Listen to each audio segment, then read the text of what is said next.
Baik Bapak Ibu sekalian, saya boleh ya Bapak Ibu. Assalamualaikum warahmatullahi wabarakatuh. Ya, untuk sesi yang keempat ya tepatnya kita akan simak bersama terkait FGD dan tugas mandiri terkait penyusunan JSA laboratorium Bapak Ibu yang ini wajib kita lakukan di lab masing-masing, kita praktekkan untuk penyusunan JSA ini. Nah, dalam penyusunan JSA ini nanti akan disampaikan oleh Dr. Feni Tunjung Sari MKes, FISPH, FISCM. Nah, sebelum dimulai akan saya bacakan CV dari beliau. Nama lengkap Dr. Feni Tunjung Sari MKes. Beliau dilahirkan di Malang tanggal 22 Agustus 1994. Beliau beralamatkan di Jalan Soekarno-Hatta nomor 6 Malang. Kemudian riwayat pendidikan beliau yang paling terakhir ini Magister Kedokteran Keluarga Pasca Sarjana Universitas 11 Maret Solo. Kemudian riwayat pelatihan beliau yang paling terakhir ini adalah Workshop International Conference on Public Health tahun 2016. Kemudian beliau adalah dosen pakar kedokteran keluarga dan industri tahun 2014 sampai sekarang. Kemudian beliau juga seorang penulis skenario kasus blog kedokteran industri dan lingkungan untuk tutorial 2016. Baik, untuk mempersingkat waktu sampai jam 16 ya Dok ya. Kami persilahkan kepada Dr. Feni untuk menyampaikan materinya. Baik, terima kasih. Sebelumnya Assalamualaikum warahmatullahi wabarakatuh. Ya. Mohon maaf sebelumnya di sini mungkin saya nun sewu bukan pemateri mungkin ya. Mungkin kita sharing berbagi ilmu saja karena di sini pun saya juga masih sama-sama belajar. Hanya saja mungkin saya mendapat terlebih dulu atau mungkin Bapak Ibu di sini sebenarnya sudah membuat gitu ya. Hanya saja memang materi ini harus diberikan karena inti dari kesehatan keselamatan kerja adalah melihat proses kerja dari manusia sehingga resiko yang ada di sana akan bisa diminimalisir dengan baik gitu ya. Mungkin saya berdiri saja nggih. Ya, job safety analysis gitu ya. Ya, jadi job safety analysis ini adalah untuk mengetahui gitu ya, kira-kira pekerjaan apa sajakah khususnya kalau sekarang adalah di bagian laboratorium karena kebanyakan adalah ilmu kesehatan ya, biasanya yang paling banyak ada berhubungan dengan alat-alat misalnya centrifuge, kemudian cawan Petri, pembuatan sediaan mikrobiologi, kemudian bahan-bahan kimia. Nah, itu saya rasa memang memiliki resiko masing-masing gitu ya. Nah, di sini kita saat bekerja dituntut untuk tahu gitu ya. Identifikasi tentang pekerjaan yang akan kita lakukan. Jadi itu yang utama. Kemudian kita bisa memetakan kira-kira urutan kinerja yang mana yang nantinya akan berisiko terhadap kita sebagai laboran di laboratorium kita, dan yang terakhir adalah untuk meminimalisir atau mengendalikan resiko yang akan berdampak kepada kita sebagai laboran nantinya di laboratorium, dan akhirnya akan muncul yang namanya istilahnya adalah prosedur ya, prosedur kerja yang aman untuk laboratorium pekerjanya gitu ya. Di sini langkah-langkahnya antara lain adalah ini, kita harus bisa menguraikan tahapan-tahapan pekerjaan. Jadi misalnya kalau misalnya kita memegang di bagian tikus gitu ya, mulai dari penanganan tikus misalnya begitu, mulai dari pengurusan kandang, kemudian mengeluarkan tikus, tikus dibawa ke laboratorium itu bagaimana, sampai ke memusnahkan atau mengkuburkan tikus kalau sudah harus dimatikan, itu semua adalah tahapan-tahapan kegiatan yang harus kita ketahui. Kemudian identifikasi potensi bahaya yang mungkin ada di masing-masing urut-urutan kegiatan. Jadi pastinya langkah-langkah itu kita harus tahu pasti terlebih dahulu. Kemudian identifikasi ini kita nantinya akan berkontak dengan apa? Apakah tikusnya, atau kemudian kandangnya, bentuk kandangnya bagaimana, apakah dia penyediaannya ditumpuk, kemudian ditroli dan sebagainya, apakah ada resiko jatuh, apakah ada resiko lepas tikusnya. Nah, semua itu harus bisa kita prediksikan untuk dalam hal urut-urutan pekerjaan tadi. Kemudian kita tetapkan tindakan untuk mengendalikan bahaya atau mungkin sampai menghilangkan. Tapi saya rasa untuk menghilangkan ini masih sulit ya, karena memang kita harus berhubungan dengan alat-alat, kemudian bahan-bahan kimia yang memang menjadi reagen dan itu memang murni harus dipakai gitu ya. Nah ini, jadi saya bisa memberikan secara sederhana ya, ini bisa kita cari kemudian ya, pasti di atasnya tuh selalu ada judul gitu ya. Nah, manfaat dari penerapan job safety analysis itu adalah untuk yang utama adalah kita bisa menemukan bahkan memetakan bahaya. Jadi pekerjaan apa, urut-urutan yang nomor berapakah yang kira-kira ya kita prediksi memiliki resiko yang lebih dibandingkan urut-urutan pekerjaan yang lain. Itu salah satunya. Jadi kita bisa memperkirakan resiko yang akan dialami oleh para pekerja di laboratorium saat mereka melakukan langkah-langkah pekerjaan yang ada di lab gitu ya.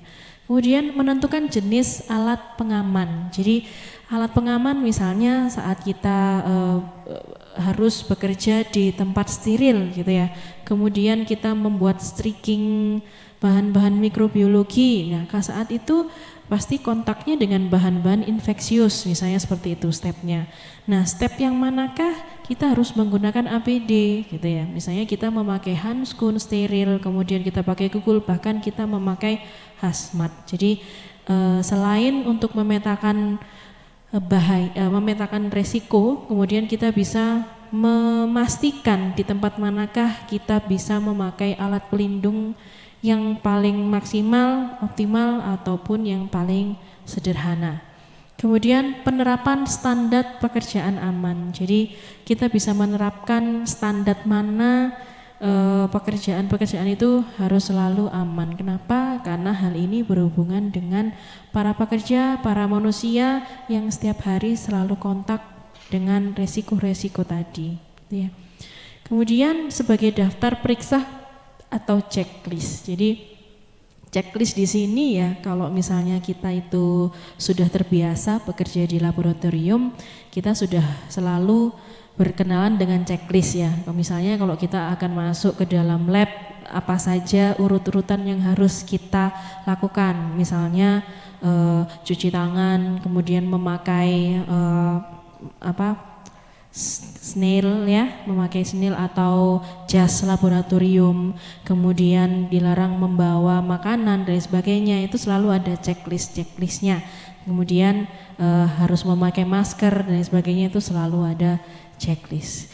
Kemudian menurunkan kecelakaan dan penyakit akibat kerja. Nah, di sini tujuan utamanya pastinya ini gitu ya. Jadi jangan sampai karena kita sudah tahu resiko misalnya berhubungan dengan gas atau misalnya cairan sulfur untuk bahan kimia untuk praktikum, kemudian kita berhubungan dengan bakteri-bakteri yang untuk streaking, kita sudah tahu resikonya bagaimana, kita sudah tahu APD apa saja yang bisa kita lakukan, sehingga adanya kecelakaan kerja dan bahkan penyakit akibat kerja bisa kita hindarkan. Karena kalau kita mengalami kecelakaan akibat kerja atau bahkan penyakit akibat kerja, berarti ada satu regulasi gitu ya, ada satu checklist yang mungkin belum kita lakukan sehingga kita masih terpapar atau resiko terpaparnya masih besar gitu ya.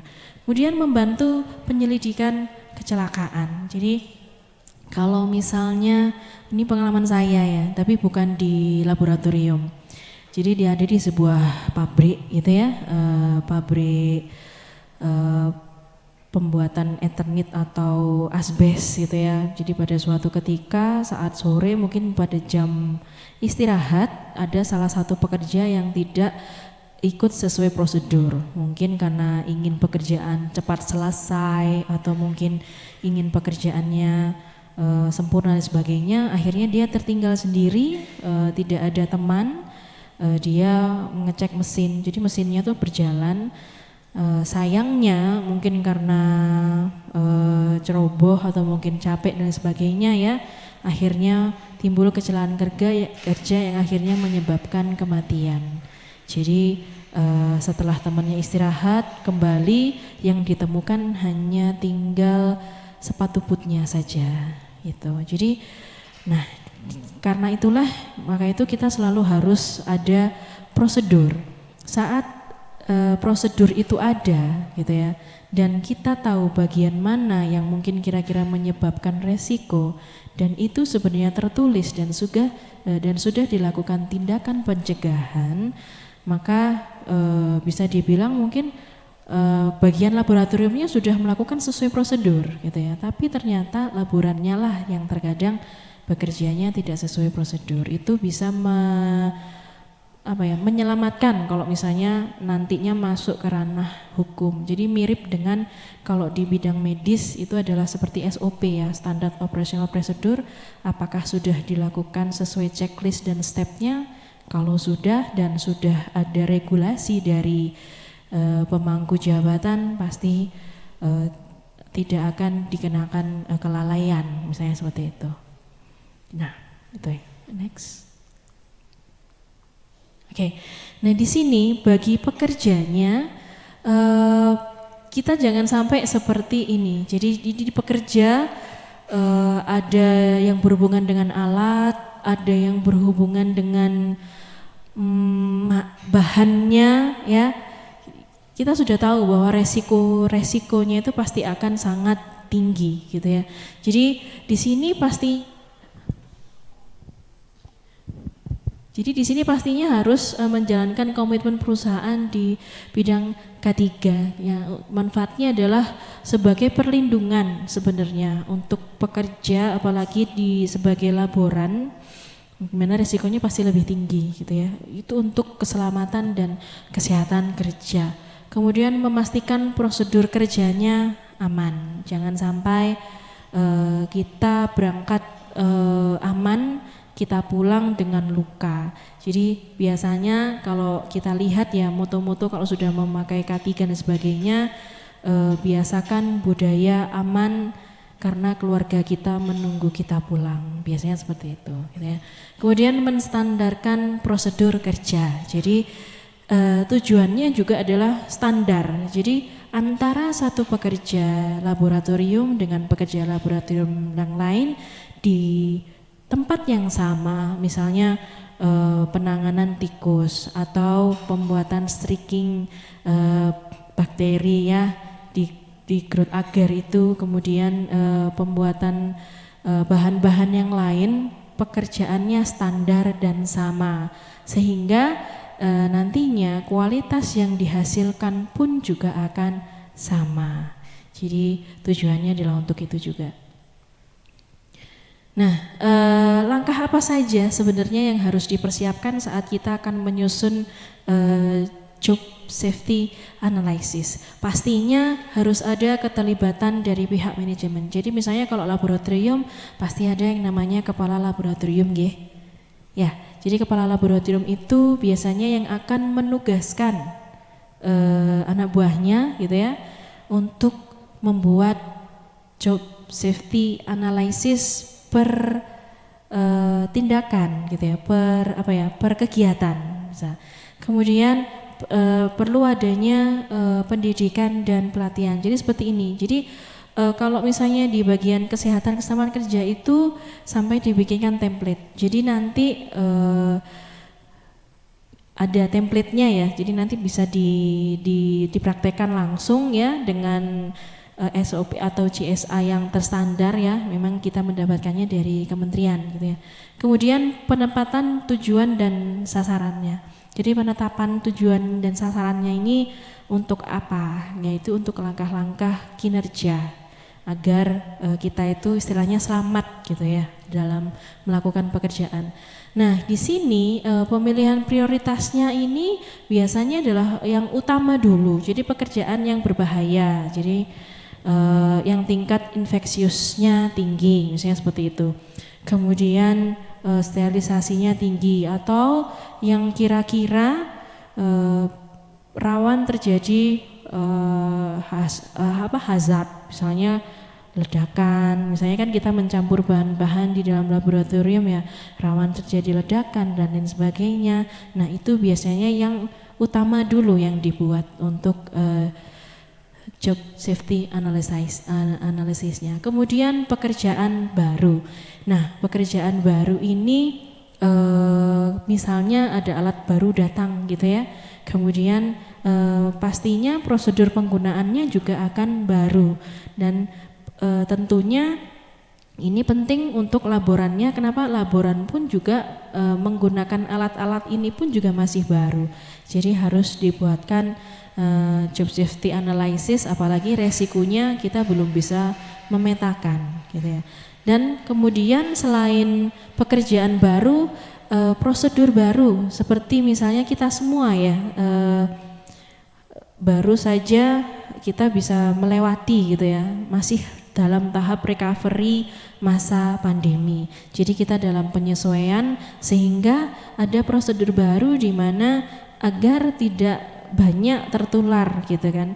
Tidak banyak tertular COVID-19, apa yang harus kita tambahkan di dalam prosedur saat kita akan masuk ke dalam laboratorium. Jadi pakai masker, kemudian pakai hand sanitizer, selalu menjaga jarak, minimalkan bertatap muka yang berdekatan dan sebagainya. Jadi semua itu selalu ada protapnya, apalagi kasus-kasus baru.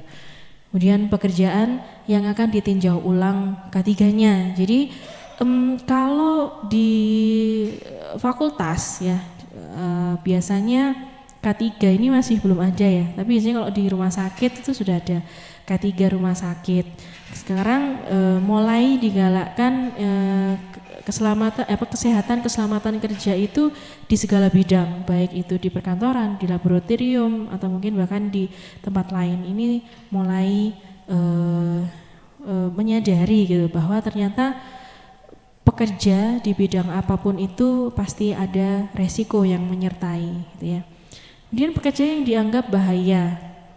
Pekerjaan yang dianggap bahaya kalau misalnya di bagian laboratorium itu yang paling bahaya kira-kira apa nih Bu? Pernah yang paling berbahaya apa saja? Dalam? Ya. Di lab bahan kimia bisa karena banyak ya kayak senyawa kimia ya, SO4 yang korosif iritatif untuk pernafasan, kita harus bagaimana. Nah, semua itu harus dilakukan CSA. Kemudian pekerjaan pada umumnya. Jadi pekerjaan pada umumnya itu di kantor pun ya, saat kita sebagai petugas administrasi itu pun juga ada job safety analysisnya. Semuanya ada. Nah, mana ya? Nah, kemudian apa saja yang terkait di sini? Pastinya yang utama adalah manusianya, gitu ya. Jadi manusia, kalau misalnya begini, jadi CSA kita perlu nggak membuat job safety analysis ini? Oh perlu. Kenapa? Karena ada pekerja di sana, ada manusianya. Kalau yang bekerja ini robot, gitu ya. Mungkin kita tidak perlu membuat CSA-nya kecuali untuk operatornya, misalnya seperti itu. Atau alat ini bekerja otomatis, jadi tidak perlu kita membuatkan GSO-nya. Pasti segala pekerjaan yang berhubungan dengan manusia selalu harus dibuatkan job safety analysis ya, menyangkut operator, supervisor dan lain sebagainya. Kemudian alat dan mesin yang digunakan. Jadi manusia ini bekerja menggunakan alat. Bahkan mereka saat bekerja tidak menggunakan alat pun ada GSA-nya ya, seperti alat sentrifuge, alat cawan Petri, bahan kimia, bahan yang mudah pecah, bahan yang mudah meledak. Nah, itu adalah peralatan dan bahan-bahannya. Kemudian materialnya dan lingkungan kerja. Jadi lingkungan kerjanya apakah sudah beraman apa belum. Jadi lingkungan kerja itu ya kalau di laboratorium ya kondisi laboratoriumnya. Jadi laboratorium untuk di ilmu kesehatan tuh untuk misalnya respirometri pasti desain untuk kondisi laboratoriumnya juga akan berbeda gitu ya. Tidak perlu sampai harus ada APAR, kemudian harus ada alarm dan lain sebagainya gitu ya. Akan berbeda dengan kondisi laboratorium yang memang membutuhkan ventilasi yang banyak, kemudian yang membutuhkan penanganan misalnya dekat dengan air dan sebagainya karena dia barang-bahan mudah untuk meledak. Nah, itu juga berbeda untuk lingkungan pekerjaannya juga. Nah, di sini setelah kita tahu bahwa ternyata di laboratorium pun memiliki resiko, maka kita ada pedoman-pedomannya. Jadi lakukan yang benar pada saat pertama kali menuliskan, gitu ya. Jadi kita harus bisa memetakan standar, gitu ya. Standar yang baik saat kita melakukan pekerjaan ini nih bagaimana, gitu ya. Saat kita masuk ke ruang kimia misalnya langkah apa, jadi saya memakai jas, kemudian saya memakai handskun, saya pakai masker gitu ya. Itu adalah langkah-langkah yang memang harus dilakukan gitu ya. Itu. Kemudian tulis apa yang Anda lakukan dan lakukan apa yang Anda tulis. Jadi semboyannya K3 itu adalah selalu menulis apa yang Anda lakukan dan lakukan apa yang Anda tulis. Jadi maksudnya di sini adalah lakukan pekerjaan sesuai dengan instruksi yang sudah dituliskan dan distandarisasi oleh pihak manajemen. Jangan sampai kita melakukan tindakan atau prosedur kegiatan tidak sesuai dengan instruksi yang sudah dilakukan, dan jangan lupa kita menuliskan langkah apa saja yang sudah kita lakukan saat kita ada di laboratorium. Jadi mirip kalau saya itu adalah ada di dalam rekam medis ya. Jadi saya melakukan prosedur apa saja, melakukan pemeriksaan penunjang, urut-urutannya itu akan selalu sama seperti itu. Nah, sebenarnya ada 6 langkah gitu ya. Jadi yang pertama adalah pemilihan pekerjaan. Jadi langkah-langkah yang akan kita lakukan nanti ya saat kita mengisi tabel atau form template GSA ini adalah pekerjaannya apa. Kemudian apakah dia pekerjaannya ini kita harus memilah dulu. Apakah dia memang harus segera dibuatkan GSA karena resikonya sangat tinggi ya, berisiko bahaya. Kemudian yang kedua adalah menguraikan langkah-langkah pekerjaan itu. Jadi biasanya untuk menguraikan pekerjaan ini kita mengamati, gitu ya, mengamati laboran yang biasa melakukan pekerjaan ini. Jadi misalnya kita tanya Dek atau Pak, gitu ya, kan biasa jaga kandang tikus, misalnya seperti itu ya. Jenengan ini biasanya yang dilakukan apa saja saat sebelum memegang kandangnya sampai tikusnya ini selesai dipakai untuk kegiatan praktikum atau laboratorium. Nah, biasanya para ahlinya inilah yang biasa bekerja di bidang itu yang bercerita. Nah, yang dimandati untuk membuat JSO inilah yang akan menuliskan langkah-langkahnya, gitu ya. Kemudian pekerjaan apa saja catat ya, dan kita catat di dalam job safety analysisnya ini. Jadi kita tanya ke ahlinya memang pekerjaan mereka itu apa saja. Kemudian setelah kita tahu step-stepnya, gitu ya, kita langsung membuat kita breakdown ya, kira-kira resiko apa sajakah, identifikasi resiko apa sajakah yang akan dialami oleh para pekerja ini saat melakukan langkah-langkah pekerjaan tadi. Itu. Kemudian langsung saat kita memperkirakan ya, kita bisa memperkirakan langkah apa saja yang mungkin berisiko, langsung kita bisa memetakan gitu ya. Kira-kira kalau dia pegang tikus, tikusnya terluka berhubungan dengan darah dan sebagainya, berarti biar dia nggak kena penyakit dan sebagainya ini harus pakai handskun nih gitu. Memegang tikusnya dia harus pakai APD. Ya, APD-nya apa saja? Ini gitu. Misalnya seperti itu. Kemudian pengendaliannya ini sebenarnya ada banyak gitu ya. Kalau kita bilang itu adalah hierarki pengendalian tuh mulai dari yang utama adalah eliminasi gitu ya. Eliminasi itu adalah menghilangkan sumber dari resiko pekerjaan tadi.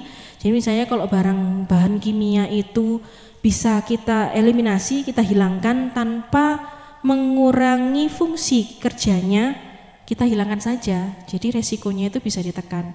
Tetapi kalau misalnya barang atau bahan kimia ini tidak bisa kita hilangkan, mungkin bisa kita kendalikan dengan berapa dosis, misalnya seperti itu, berapa dosis yang mungkin kira-kira aman dan lain sebagainya.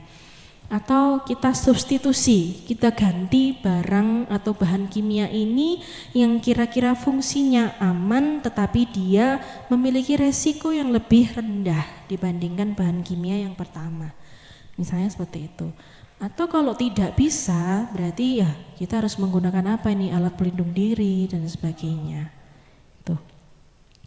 Kemudian mengubah keadaan fisik, mekanik atau lingkungan kerja. Jadi kalau misalnya nih membuat shrinking di tempat yang steril, maka itu kenapa dibuatkan seperti autoclave gitu ya, di mana wajah dari laborannya itu tidak langsung masuk. Jadi hanya tangannya saja, itu sebenarnya adalah salah satu tindakan pencegahan agar laboran ini tidak kontak dengan virusnya, bakterinya. Nah itu kenapa? Karena dia merupakan risiko yang sangat tinggi untuk menyebabkan penyakit.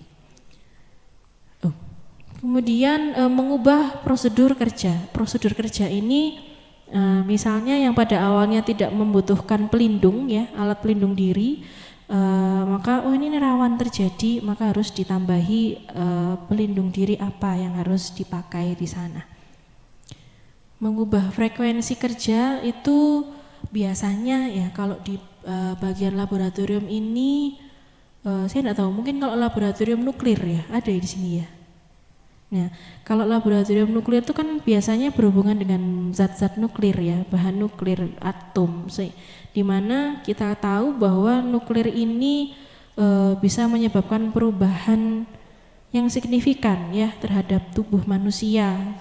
Utamanya mungkin sampai terjadi karsinoma dan lain sebagainya, sehingga kalau memang bahan nuklirnya ini tidak bisa digantikan, maka frekuensi kerja inilah yang bisa kita rubah. Jadi misalnya jam kerja itu 8 jam, karena resikonya terlalu tinggi maka kita menjadikan jam kerjanya hanya 4 jam. Itu salah satu frekuensi kerja. Itu administrasi. Dan yang terakhir memberikan APD. Dan di kesehatan dan keselamatan kerja sebenarnya pemakaian APD ini merupakan langkah terakhir di bidang pencegahan resiko pekerjaan. Jadi kalau misalnya yang utama itu tadi eliminasi, kalau bisa dihilangkan ya sudah tanpa mengurangi fungsi. Yang terakhir adalah APD, ya. Kemudian mengatasi bahaya yang diajukan gitu ya. Jadi apakah dapat dikerjakan dengan cara yang lain, misalnya memakai alat bantu, tidak dengan tangan langsung, misalnya seperti itu. Nah ini adalah salah satu contoh ya, worksheetnya. Jadi bentuknya ini tabel, judulnya di atas job safety analysis, kemudian jenis pekerjaannya apa, di unit mana, laboratorium yang bagian apa gitu ya, kemudian tanggal berapa, ahli K3-nya siapa, atau kepala laboratoriumnya atau yang membuat siapa diketahui oleh ketua laboratoriumnya siapa. Kemudian ini tadi, jadi tahap pekerjaan yang pertama. Jadi tahap pekerjaan yang pertama ini membuat streaking bahan bakteri di growth agar, misalnya seperti itu ya judulnya yang pertama. Di bawahnya satu ini ada 1.1 gitu ya. Langkah-langkahnya apa saja? Menyiapkan growth agar yang steril, kemudian menyiapkan bakterinya, diambilnya bagaimana dan sebagainya. Itu adalah langkah-langkahnya. Kemudian di sebelahnya ini langsung kita tuliskan kira-kira potensi bahayanya apa. Jadi kalau kena tangan langsung ya kira-kira bisa menular gitu kan. Maka itu di pengendalian ini kita sudah tahu bahwa saat laboran ini bekerja memegang bakteri atau koloni-koloni bakterinya, maka dia harus memakai alat pelindung diri atau mungkin alat lain misalnya seperti itu.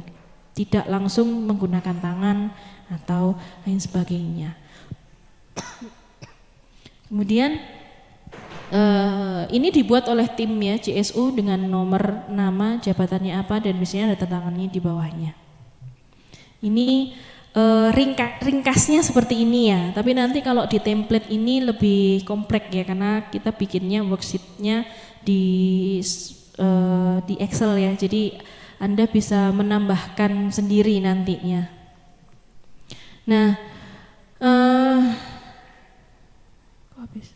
Nah, ini syarat-syaratnya ya. Jadi yang harus kita ketahui di sini adalah metode pencegahannya. Mulai yang utama adalah eliminasi, kemudian substitusi, rekayasa, dan pengendalian administrasi. Selalu hierarkinya selalu ini. Jadi saat bahan itu bisa dihilangkan tanpa mengurangi fungsi, ya sudah langsung kita hilangkan saja. Kalau tidak bisa, kita gantikan dengan bahan yang lebih aman. Kalau kedua ini tidak bisa, maka kita yang langsung ke terakhir. Kita gunakan pengendalian rekayasa lingkungannya, kemudian rekayasa jam kerjanya, kita rekayasa orangnya itu kita berikan APD dan sebagainya. Nah itu adalah rekayasa untuk mengurangi kecelakaan atau resiko dalam pekerjaan. Yang terakhir pengendalian administrasi, dan ada lagi sebenarnya yang paling bawah adalah penggunaan APD gitu. Jadi pengendalian kesehatan dan keselamatan kerja selalu seperti itu. Jadi yang utama adalah kita lihat dulu identifikasi pekerjaannya apa, kemudian kita petakan seberapa besar resikonya, dan kita lakukan pengendalian, dan terakhir harus kita sosialisasikan kepada pekerja yang lain sehingga pekerjaan ini terstandar. Jadi antara satu dengan yang lain langkah-langkahnya sama. Jadi kalau laboran saya kira enggak kesusahan ya, karena stepnya pasti sama dengan tenaga kesehatan, biasanya begitu. Nah, mungkin ini yang sedikit bisa saya share ya untuk para Bapak Ibu laboran di sini. Mungkin waktu saya kembalikan ke moderator. Terima kasih. Baik, terima kasih Dr. Feni atas pemaparannya terkait langkah-langkah penyusunan CSA, bagaimana untuk menyusun CSA di laboratorium kita masing-masing. Mungkin bisa ditampilkan Excel dari CSA-nya.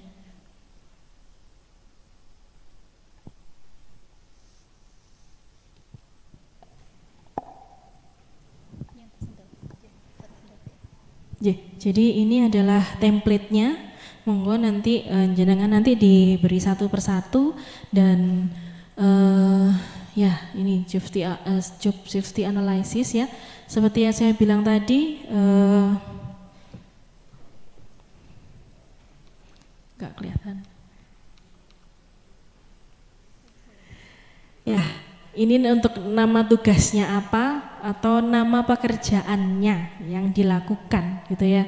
Kemudian itu judul pekerjaannya misalnya pembuatan shrinking di laboratorium atau proses sentrifuge darah di laboratorium misalnya begitu kan ya, atau pengambilan darah tikus dan sebagainya gitu ya.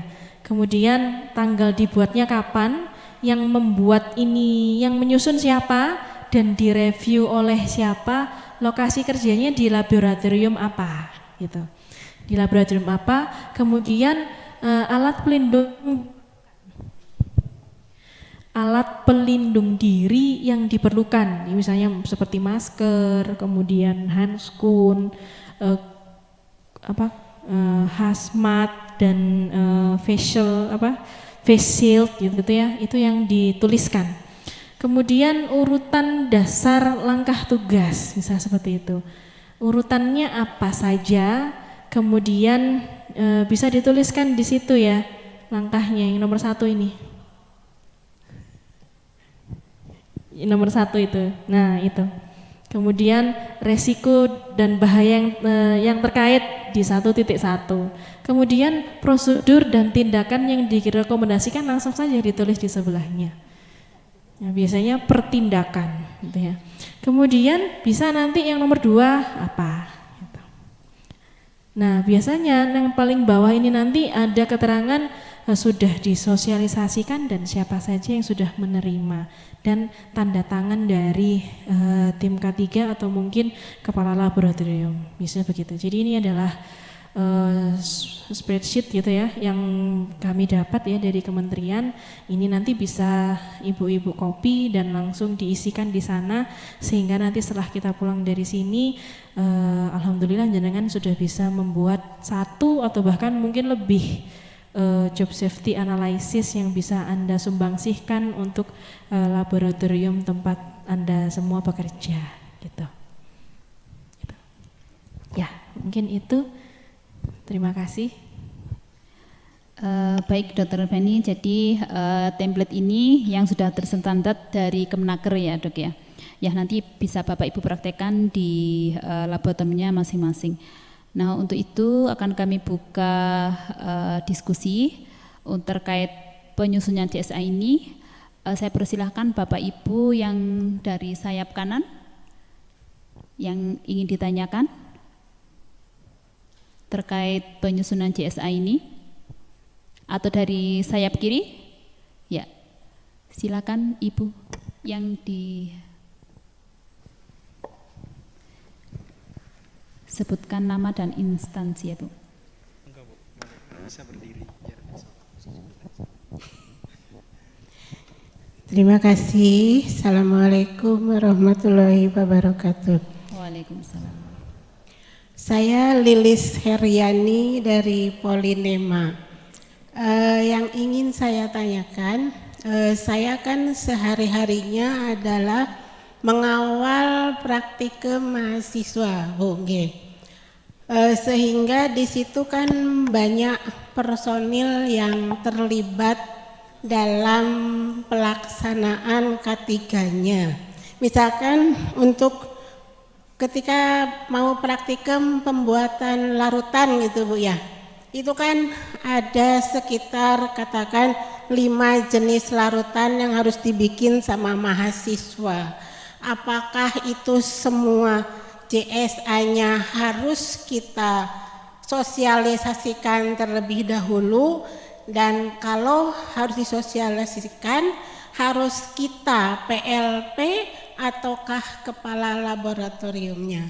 Gitu Bu, terima kasih. Assalamualaikum warahmatullahi wabarakatuh. Waalaikumsalam warahmatullahi wabarakatuh. Langsung dijawab atau gimana? Oh langsung. Baik. Ya baik, terima kasih Ibu.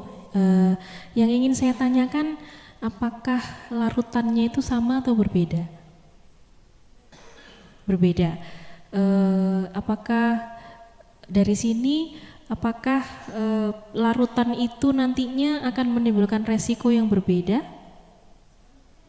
Ya, seandainya setiap larutan yang dibuat ini kira-kira nantinya akan menimbulkan resiko yang akan berbeda munculnya, maka kami sarankan berbeda. Jadi step by step pembuatan larutan, misalnya larutan pembuatan gliserin misalnya gitu ya. Kemudian larutan pembuatan larutan NaCl, larutan yang lain itu karena bahan yang dipakai berbeda dan hasil akhirnya berbeda, pastinya akan ada resiko yang mungkin berbeda juga. Jadi kami sarankan untuk membuat juga berbeda untuk JSA-nya. Dan pasti yang membuat tenaga yang memang diaturi atau yang ditugaskan ya, ditugaskan untuk membuat dan nantinya akan disupervisi oleh kepala laboratorium dan juga teman yang lain yang kira-kira tahu kinerjanya dalam pembuatan larutan itu bagaimana. Begitu Ibu, saya rasa. Ya, bisa diterima Ibu? Ya, baik. Selanjutnya Bapak, oh ya dari sayap kanan, dipersilakan.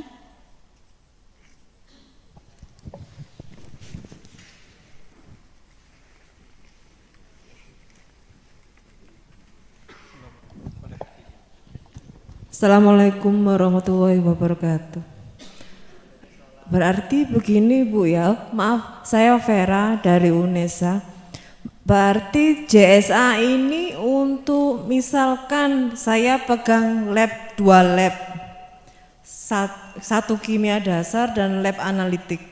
Misalkan saya di kimia dasar itu ada misalkan untuk semester ini ada 3 judul yang dipraktekkan, berarti JSA-nya untuk setiap judul, begitu? Atau berarti banyak dong, misalkan kalau pembuatan itu untuk satu judul atau untuk satu pembuatan larutan saja kan? Kita kerjanya kan juga beda-beda soalnya Bu. Betul Ibu. Karena itu tadi manusianya berbeda. Terima kasih. Ya, terima kasih Ibu Eva. Ya, betul Ibu. Karena itu tadi kuncinya adalah manusianya berbeda atau sama, bahan yang dipakai ya, kemudian lingkungan kerjanya bagaimana, itu yang akan menimbulkan resiko yang akan berbeda. Bahan yang dipakai. Kenapa? Karena eliminasi dan substitusi pun juga berdasarkan masing-masing bahan yang dipakai. Kemudian rekayasa administrasi pun juga berdasarkan itu. Karena terkadang setiap tindakan resikonya juga akan berbeda-beda. Begitu Ibu. Ya. Gitu ya. Baik, intinya kita membuat JSA per pekerjaan yang kita lihat itu resikonya paling tinggi kemungkinannya, begitu ya. Jadi tidak per laboratorium tetapi per pekerjaan yang dilihat itu resikonya atau potensi bahannya tinggi gitu ya Dok ya. Oke. Baik, selanjutnya ya silakan Ibu.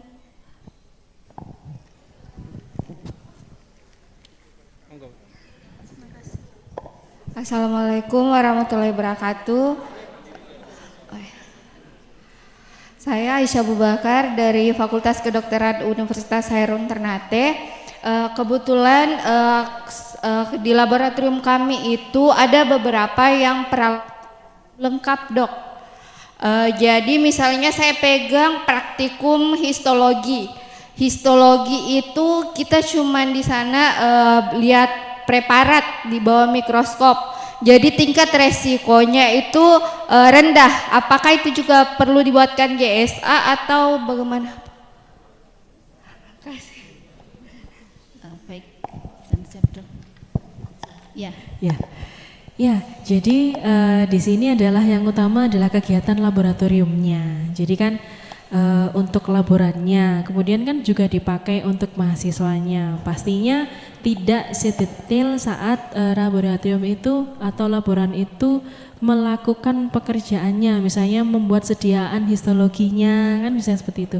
Kalau mengamati hasil sediaan histologinya di bawah mikroskop dan sebagainya, itu ada langkah-langkahnya. Kan sekali lagi itu tergantung itu tadi, jadi tingkat resiko yang paling berbahaya dulu yang dibuatkan GSA-nya, yang lainnya mengikuti.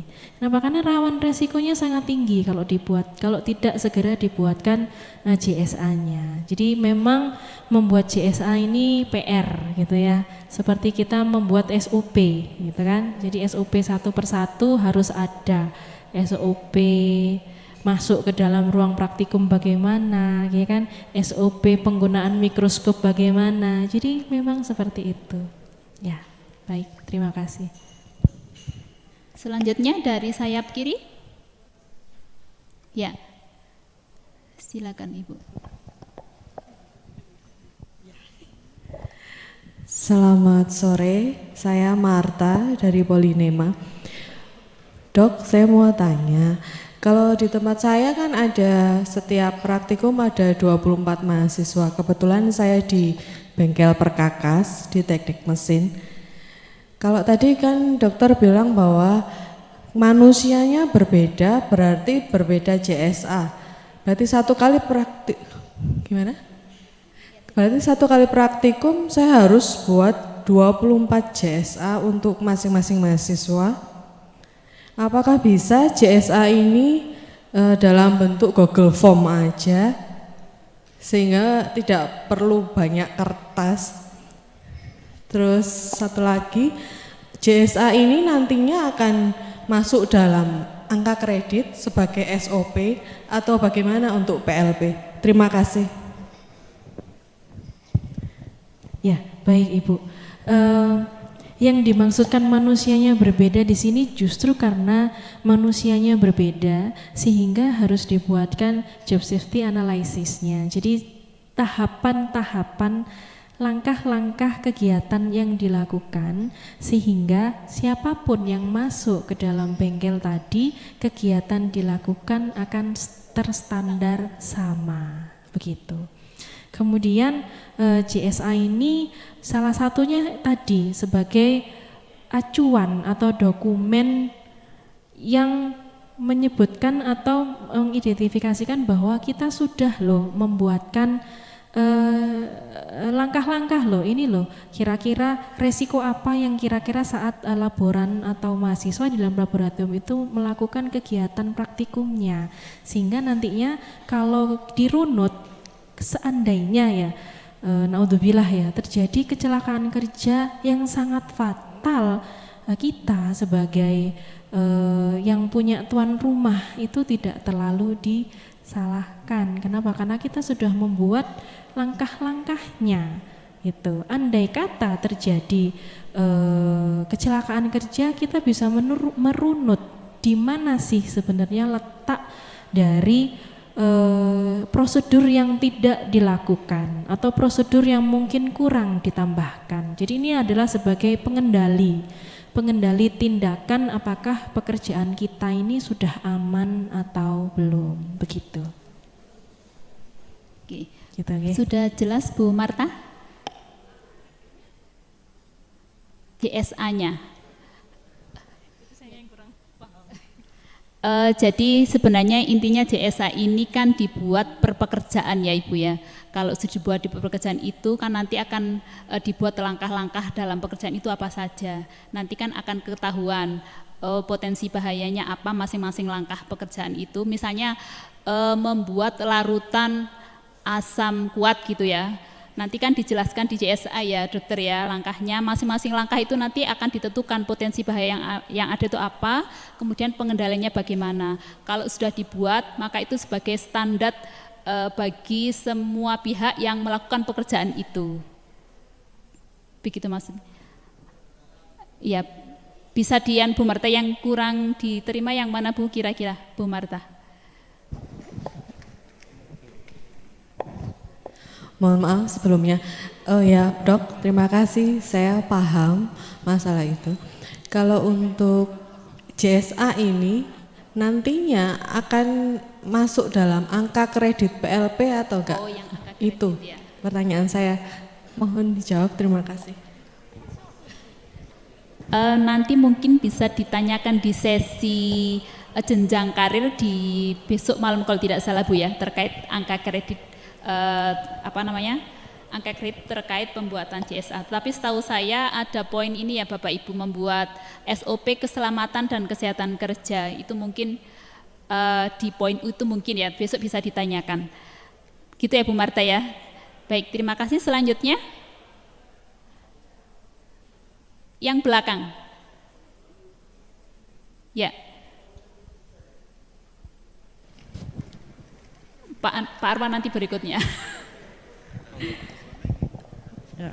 Assalamualaikum warahmatullahi wabarakatuh. Waalaikumsalam. Saya dari Poltekkes Kupang atas nama Nur Susilawati dari Kebidanan. Ya.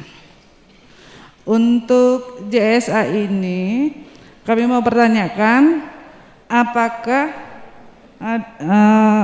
karena dalam kebidanan itu kan ada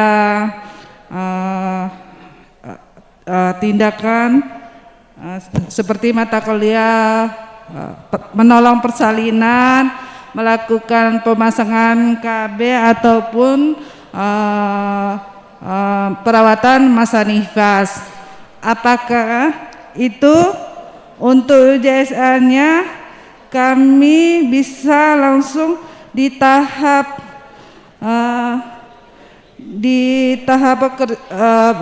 identifikasi itu kami langsung bisa mengambil umpama satu persalinan, langsung kita potensi bahayanya apa dan upaya pencegahannya apa. Jadi kita ambil garis besarnya, persalinan, menolong persalinan, perawatan nifas, pelayanan KB ataupun pelayanan ibu hamil. Terima kasih.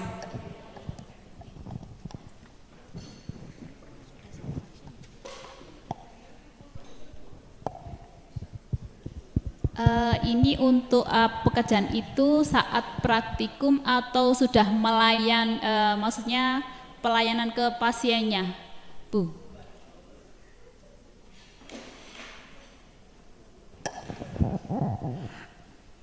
Ini kan JSA ini kan untuk kita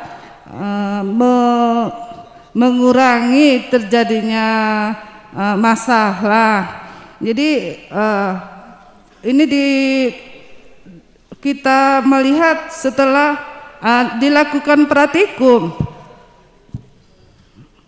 Kita saat lakukan praktikum di lab.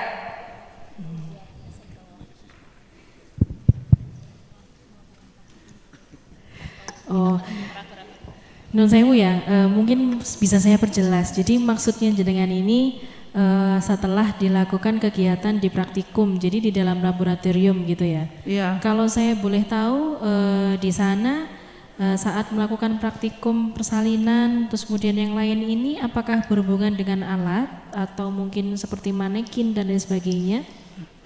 Untuk kami sekarang pakai manekin, Bu. Ya, jadi kalau misalnya yang dipakai itu adalah persalinan normal, misalnya begitu ya. Jadi alat atau bahan apa saja yang dipakai saat praktikum, gitu ya. Itu kan di setiap langkah banyak, gitu. Di setiap langkah itu ada. Jadi persiapan pemakaian skornya, gitu, gitu. Kemudian persiapan pemakaian skunnya, persiapan alatnya, misalnya alat gunting dan lain sebagainya.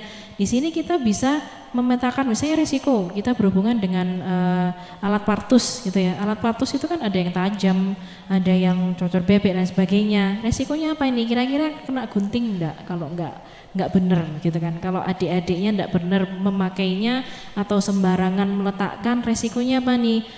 Terkena alat partus setnya, jadi terkena gunting dan sebagainya. Nah, itulah pengendalian yang harus kita prediksikan harus kita lakukan gitu ya. Jadi misalnya partuset meletakkannya di tempat yang bagaimana gitu salah satunya gitu ya.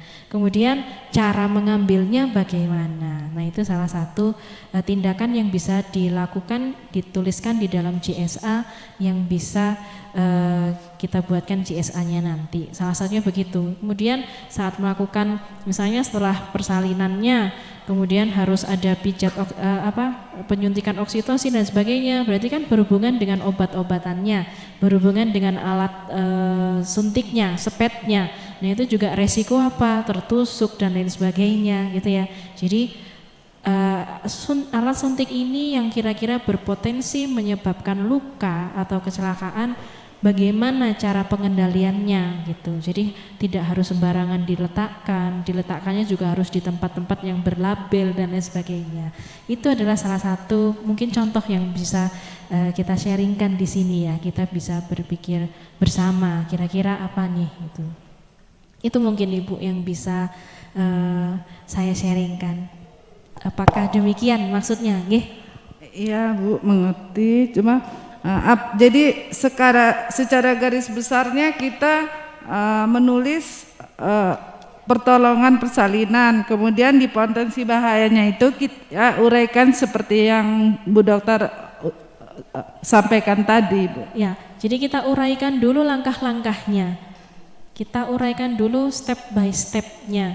Baru kita akan bisa tahu, oh di step ini kira-kira apa barang atau tindakan atau alat yang akan dipakai saat melakukan tindakan di step yang pertama, misalnya seperti itu, ya kan? Jadi steril setnya dipakai, kemudian partus setnya disiapkan. Di dalam partus setnya itu kan ada benda-benda tajam, kemudian manekinnya bagaimana, peletakan manekinnya seperti apa, itu kan juga bisa menjadi pertimbangan resiko yang akan kena untuk adik-adik mahasiswa atau untuk laborannya begitu. Kemudian step yang kedua gitu ya. Langkah step yang kedua misalnya sudah mendekati manekin, partusetnya sudah dari dekatnya, kira-kira resikonya apa? Kalau tidak ada resiko, tidak harus dipaksakan ada resikonya. Jadi kita prioritaskan dulu kira-kira resiko yang menyebabkan bahaya apa di dalam sebuah JSA-nya itu begitu. Ya, baik Bu, terima kasih. Ya, baik, sama-sama. Baik, terima kasih Dr. Feni. Jadi mungkin bisa di-share yang sudah ada contohnya isinya gitu, biar ada gambaran gitu, Dok. Nanti bisa di-share. Baik, selanjutnya masih ada waktu 3 menit lagi, satu penyanyi Pak Anwar. Ya, silakan.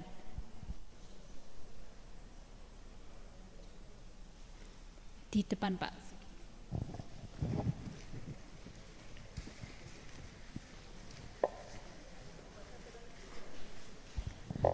Assalamualaikum warahmatullahi wabarakatuh.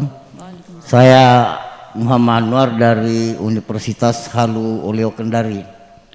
Saya kebetulan di UPT Lab Torpadu Universitas Halu Oleo. Saya sebenarnya bingung dengan penjelasan yang diberikan tadi masalah JSA ini. Kalau kebetulan saya sudah pernah mencoba membuat, karena kita lagi menjalankan untuk akreditasi 17025 dan harus didampingi dengan manajemen risiko. Jadi penjelasan dokter tadi sempat saya bingung karena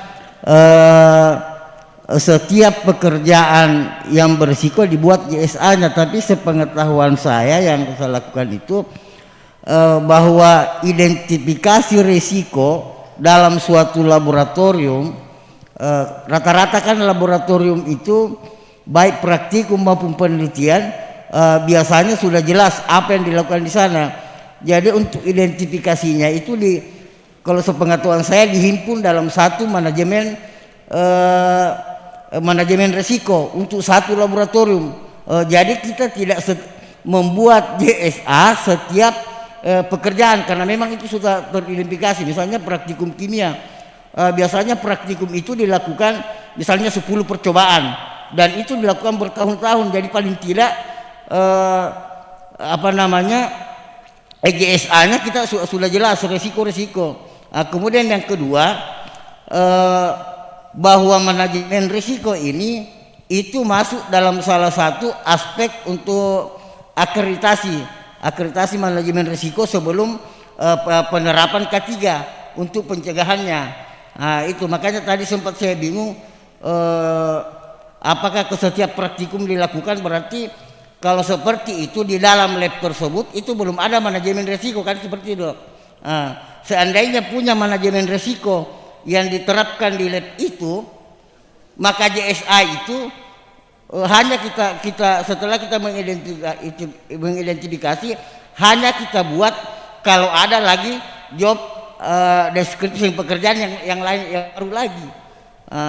Jadi kalau seperti teman-teman setiap misalnya dia mau praktikum kimia, dia mau buat larutan, setiap buat larutan buat itu enggak seperti itu saya kira kalau menurut pendapat saya.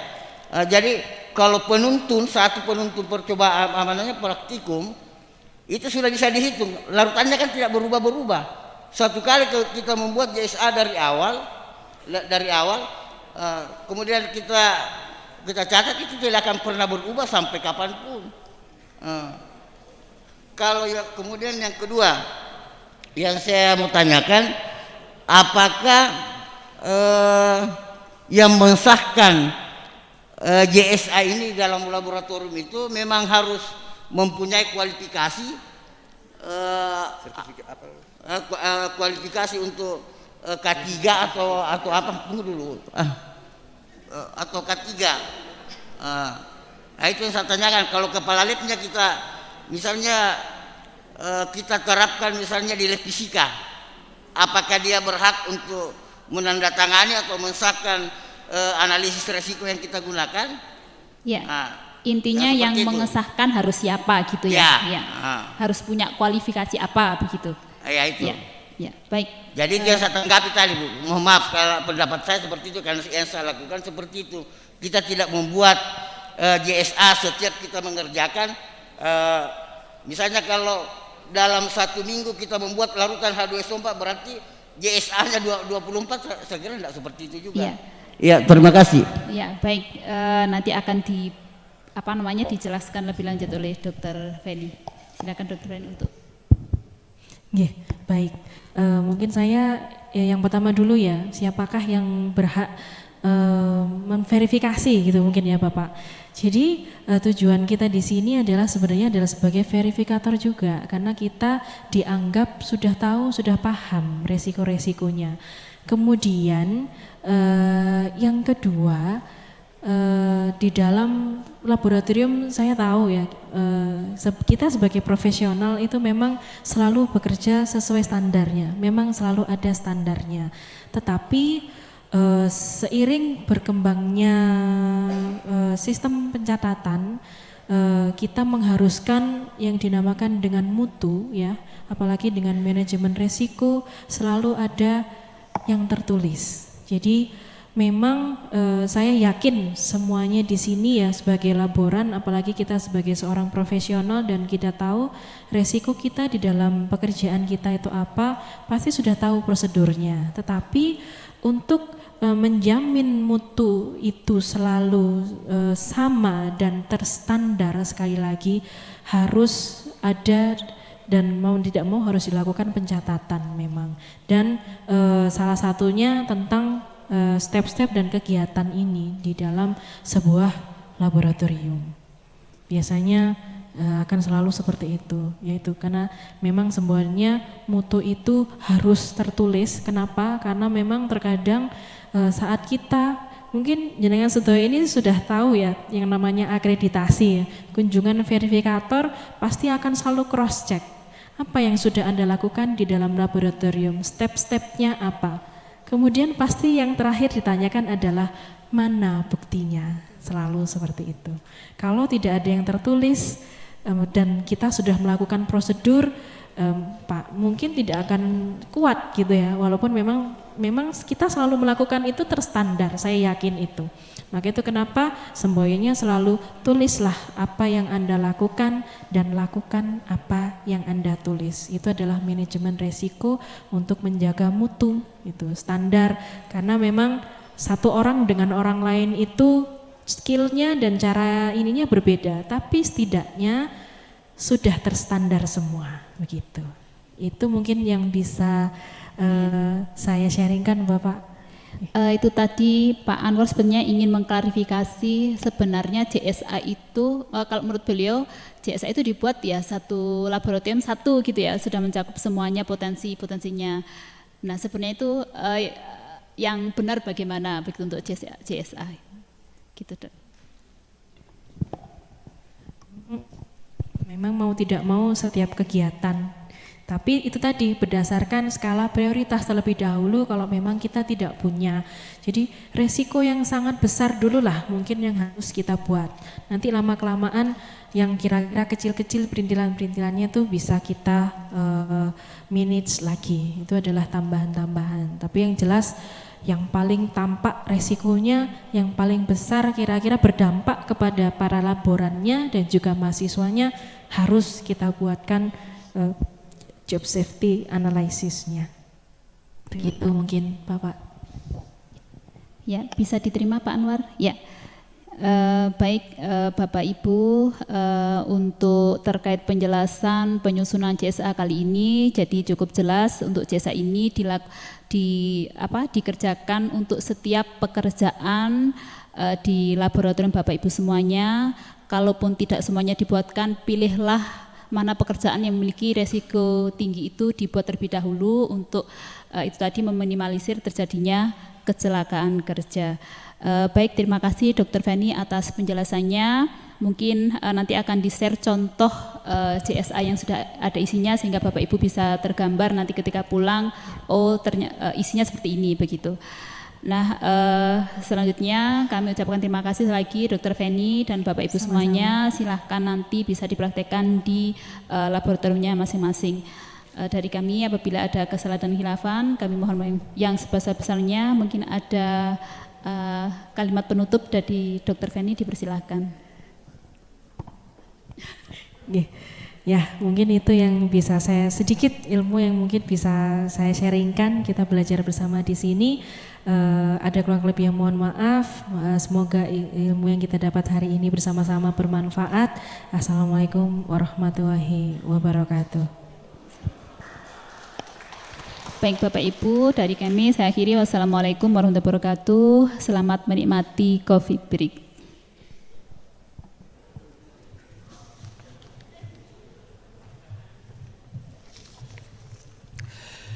Ya, sambil menikmati snack yang ada, kayaknya nggak enak